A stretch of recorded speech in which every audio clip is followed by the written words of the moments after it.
6 દિવસ પહેલા ગોંડલના યુવકના ગુમ થવા અને રહસ્યમય મોત મામલે મોટો ખુલાસો થયો છે। યુવકના પિતાએ આરોપ લગાવ્યો હતો કે મારા પુત્રને પૂર્વ ધારાસભ્ય જયરાસિંહ જાડેજાના ઘરમાં લઈ જઈને મારવામાં આવ્યો હતો। આ આરોપથી સમગ્ર પંથકમાં ખળભળાટ મચી ગયો। પોલીસે જયરાસિંહ જાડેજાના ઘરના સીસીટીવી જાહેર કર્યા છે, જેમાં યુવક જયરાસિંહના ઘરમાં જોવા મળ્યો, જ્યાં જયરાસિંહ જાડેજાના પુત્ર ગણેશ ગોંડલ પણ જોવા મળી રહ્યા છે। સીસીટીવીમાં કઈ ચોંકાવનારી વાત છે એ અંગે વિગતવાર વાત કરીશું, પરંતુ સૌથી પહેલા આખો ઘટનાક્રમ સમજીએ। વાત કંઈક એવી છે કે રાજકુમાર જાટ નામનો યુવક અચાનક ઘરેથી ગુમ થયો। પિતાના દાવા પ્રમાણે પુત્ર યુપીએસસીની તૈયારી કરી રહ્યો હતો। લેખિત ફરિયાદમાં પિતા રતનલાલ જાટે આરોપ લગાવ્યો હતો કે જયરાજસિંહના ઘર સામે બાઇક ઊભું રાખવા મામલે માથાકૂટ થઈ હતી અને એટલે જ મારા પુત્રને ઘરમાં લઈ જઈ મારવામાં આવ્યો હતો। 5 માર્ચે યુવકના પિતા રતનલાલ જાટે જિલ્લા પોલીસ વડા હિમકરસિંહ સાથે મુલાકાત કરી દીકરો ગુમ થયાની રજૂઆત કરી। જિલ્લા પોલીસ વડાએ યુવકને શોધવા અલગ અલગ ટીમ બનાવી। આ દરમિયાન તરગડિયા બ્રિજ નજીક એક અકસ્માત થયો, જેમાં ગુમ થયેલા યુવકનો મૃતદેહ મળી આવ્યો। परिवारे राजकुमार ने ओळख करी અને બાદમાં ગંભીર આરોપ लगाव्या। अभी मेरे को मुर्दा घर में ले गए, वहाँ पे दिखाया तो बच्चा मेरा ही बच्चा मेरे को नजर आ रहा, लेकिन उसको एक्सीडेंट बिल्कुल नहीं है सर। मैं कह रहा हूँ बच्चे को वहाँ टोल नाके से उठा के मारा गया, क्योंकि उसके बाद के कोई फुटेज मेरे को मिल नहीं रहे।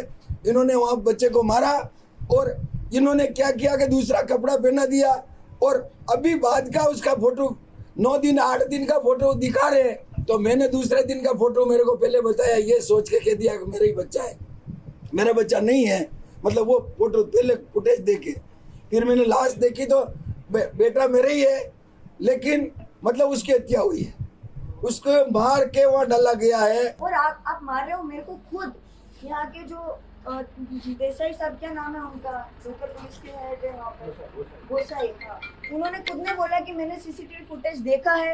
मैंने उनको बोला कि उसमें क्या आया है, मारपीट हुई है कि नहीं हुई। उन्होंने मुझे साफ बोला कि मारपीट हुई है। फिर मैंने बोला अच्छा पहले किसने मारा, तो बोला कि पहले नहीं, आप ये समझ लीजिए कि पहले उसने मारा।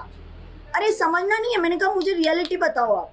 तो उन्होंने बोला है, ये एक्सेप्ट किया है कि मारपीट उन्होंने शुरू करी है, तो फिर वो उसने अपने बचाव में वापस से उसने प्रतिकार किया। बाकी वो ऐसा नहीं है कि चलते फिरते किसी को भी मार देता, वरना यहाँ से यहाँ आते हुए मारता ही। आरोप अत्यंत गंभीर હતા અને નામ પૂર્વ ધારાસભ્ય જયરાજસિંહ જાડેજાનું આવી રહ્યું હતું। આથી પોલીસે સઘન તપાસ શરૂ કરી। ગોંડલ શહેર અને આસપાસના સીસીટીવી ફૂટેજ ખંગોળ્યા તો યુવક ત્રીજીએ વહેલી સવારે પોતાના ઘરેથી નીકળી જાય છે અને ગોંડલ રાજકોટ હાઈવે પર આવી ચડે છે। સીસીટીવીમાં યુવક રાતે ગોંડલ બસ સ્ટેન્ડ પર જોવા મળે છે। સવારે 5:13 તે ભરૂડી ટોલનાકા પરથી પસાર થતો જોવા મળે છે। આ દરમિયાન તે પગપાળા એકલો જ જતો જોવા મળી રહ્યો છે। છેલ્લે યુવક અકસ્માત થયો એ જ રાત્રે તરગડિયા બ્રિજ નજીકના આશ્રમમાં 3 માર્ચની સાંજે 6 વાગ્યે આવ્યો હતો। રાત્રે 2 વાગે આશ્રમમાંથી બહાર નીકળ્યો, બાદમાં તેનો અકસ્માત થયો અને મોત થયું। પોલીસે દૂધનું દૂધ અને પાણીનું પાણી થાય એ માટે જયરાજસિંહ જાડેજાના ઘરના સીસીટીવી પણ જાહેર કર્યા। જો કે એ પહેલાના એક સીસીટીવી પણ મહત્વના છે, જેમાં મૃતક રાજકુમાર બાઇક ચલાવી રહ્યો છે અને તેના પિતા પાછળ બેઠેલા છે। પોલીસના જણાવ્યા પ્રમાણે 2 માર્ચે રાત્રે યુવક ઘરે માથાકૂટ કરીને ભાગ્યો હતો, આથી પિતા તેને લેવા માટે ગયા હતા। બંને ઘરે પરત ફરી રહ્યા હતા ત્યારે બાઇક રાજકુમાર ચલાવી રહ્યો હતો, પરંતુ ખૂબ જ સ્પીડમાં ચલાવી રહ્યો હોવાથી પિતા રતનલાલ ચાલુ બાઇકમાં ઉતરી જાય છે। આથી રાજકુમાર બાઇક વાળીને પૂર્વ ધારાસભ્ય જયરાજસિંહના ઘરની બિલકુલ સામે ઊભું રાખે છે અને જયરાજસિંહના ઘરમાં પહોંચી જાય છે। આ દરમિયાન તેના પિતા રતનલાલ પણ ત્યાં જોવા મળે છે। દ્રશ્યોમાં ગણેશ ગોંડલ અને તેમના અન્ય કેટલાક મિત્રો પણ જોવા મળી રહ્યા છે। જો કે અહીં સામાન્ય વાતચીત બાદ પિતા પુત્ર જતા રહે છે। પોલીસના દાવા પ્રમાણે જયરાજસિંહના ઘરમાં આનાથી વિશેષ કોઈ જ ઘટના બની નથી। પિતા પુત્રમાં થોડા ઝઘડા થાય છે અને પછી બંને એક બાઇક ઉપર બેસીને પોતાના ઘર તરફ રવાના થાય છે। જે મરણ જનાર છે પુત્ર, એ બાઇક ડ્રાઈવ કરી રહ્યા હતા અને બહુ સ્પીડથી ડ્રાઈવ કરી રહ્યા હતા। પછી ઇત્તફાકિયા એવું થાય છે કે જે ભૂતપૂર્વ એમએલએ શ્રી છે એમના ઘરની સામે એમના જે પિતા છે બાઇક ઉપરથી ઉતરી જાય છે અને જે પુત્ર છે મરણ જનાર, એ એમએલએ શ્રીના ઘરમાં સીધા જ ઘૂસી જાય છે, કોઈને પૂછ્યા વગર। ત્યાં જે સિક્યોરિટી ગાર્ડ છે એમને વાત કરે છે, એમને બેસાડે છે અને ત્યાં વાત થાય છે। એમના પિતાશ્રી છે એ પણ ત્યાં આવી જાય છે। બધી અમારી પાસે ફૂટેજ છે, એ આપની સાથે શેર કરીશું।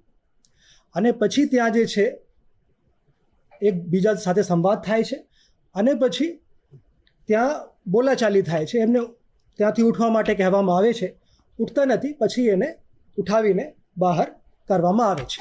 આટલી બોલાચાલી, આટલી જ માથાકૂટ ત્યાં થઈ છે।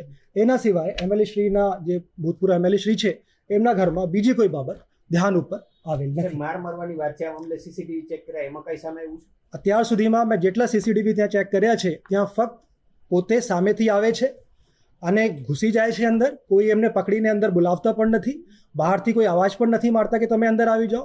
પોતે જ આવે છે અને પોતે જ ગેટની અંદર ઘૂસવાનો પ્રયાસ કરે છે. અને પછી જે ઘર છે ત્યાં એમના જે સિક્યોરિટી ગાર્ડ છે એમને ચેર પણ આપે છે, ત્યાં બેસી જાય છે, એમના પપ્પા આવી જાય છે અને ત્યાં બોલાચાલી થાય છે. એટલું જ અમને અત્યાર સુધીમાં સાહેબ, ફૂટેજમાં મળ્યું છે. મૃતકની જે બેન છે, સાહેબ, મૃતકની જે બેન છે એમને પીઆઈ એમ કીધું છે કે હા અંદર મારામારી થઈ છે. જે મેં કીધું કે માથાકૂટ બોલાચાલી ત્યાં અંદર થઈ હતી, જે વિડીયો ફૂટેજથી સ્પષ્ટ દેખાય છે. પિત્રો તો શું માથાકૂટ હતી?